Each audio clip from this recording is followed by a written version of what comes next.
With an average surface temperature of -64 degrees Celsius, a very thin atmosphere and high levels of radiation on the surface, Mars is a very hostile planet for life. There are several concepts for making Mars habitable by terraforming. However, the technological hurdles are very high. In a new concept, impacts of Kuiper belt objects are proposed to create a life-friendly environment for human colonization. Kuiper belt objects are rich in volatile compounds like water, carbon dioxide, carbon monoxide, methane, and nitrogen. Their journey to Mars would take 29 to 63 years. The Kuiper belt objects would have a fall velocity of 33 km per second. Gravity assistance is needed to reduce the velocity of the impactor. This would prevent strong heating and loss of atmosphere.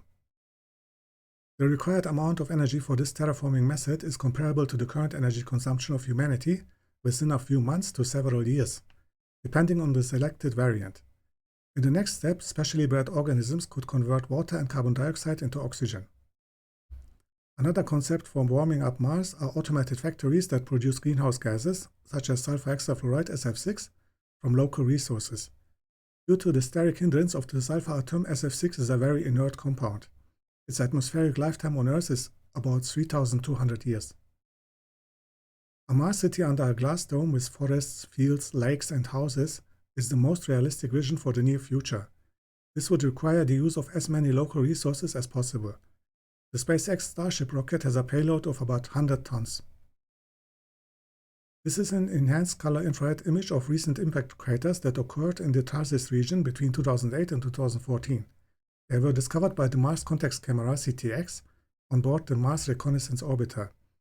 Even with highly developed technology, Mars remains a dangerous place for humans.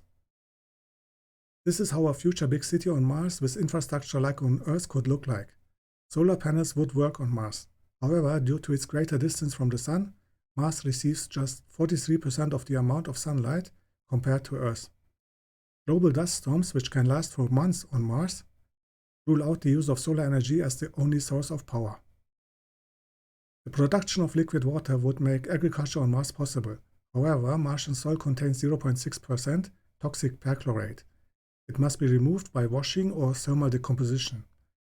Perchlorate could be used as a chlorine source for organic compounds such as PVC plastics and as an oxygen source. Mars does not have a global magnetic field. Solar wind strips the Martian atmosphere. This is a concept for a magnetic shield at the Lagrange point L1 of Mars and Sun.